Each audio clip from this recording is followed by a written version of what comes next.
tous, bonjour à tous, ça enregistre. William Afouillon-Goetz, consultant environnement immobilier rural.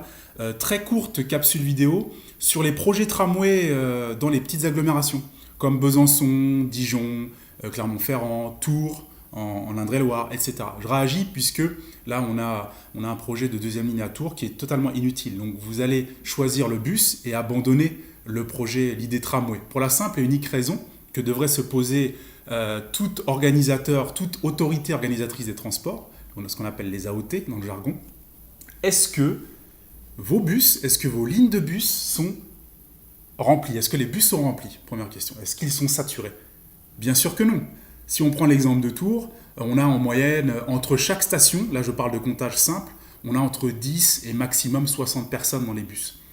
Voilà, quand on a un bus qui est relativement bien rempli, qui peut prendre peut-être une centaine de personnes, on n'a pas plus de 60 personnes, 70, rarement plus.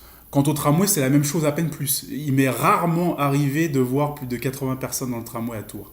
Et 80 personnes, figurez-vous que c'est en dessous de la quantité de personnes que peut transporter le bus Aptis d'Alstom.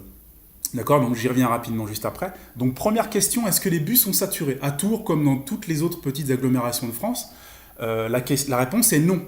Donc le tramway est inutile. Donc vous allez privilégier le bus. Voilà, ça c'est quelque chose qui est important. C'est une des bases du dimensionnement des réseaux de transport, quelle que soit l'agglomération qu'on prend en compte.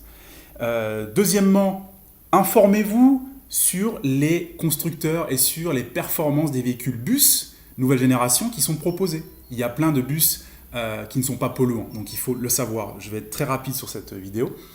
Dans un deuxième temps, informez-vous réellement sur les bus en voie réservée. Donc en anglais, BRT, pour bus rapide transit. Il y a un site qui est très bien fourni à ce sujet-là, c'est le brtdata.org. Donc BRT, comme je viens de le dire, pour bus rapide transit, data pour données, donc les données sur les BRT, les bus rapide transit.org. L'équivalent du BRT en France, c'est le BHNS, le bus à haut niveau de service. Donc l'équivalent du BHNS dans l'agglomération de Tours, en Indre-et-Loire, en région centrale en France, c'est la ligne numéro 2. Alors c'est pas un BHNS complet, mais c'est plus ou moins cet état d'esprit-là. Un système de bus avec priorité au feu. Donc, je reviens pour finir sur cette vidéo. Est-ce que les bus sont remplis dans l'agglomération de Tours, en Indre-et-Loire, en France, région centre? La réponse est non. Donc vous abandonnez le tramway et vous choisissez le bus de manière à optimiser le réseau. Voilà, je reviendrai dans d'autres capsules vidéo très courtes sur le pourquoi il faut choisir le bus et non pas le tramway, sauf quand on est dans des agglomérations comme Paris ou Lille-Roubaix-Tourcoing, éventuellement Lyon. A très vite, merci, au revoir.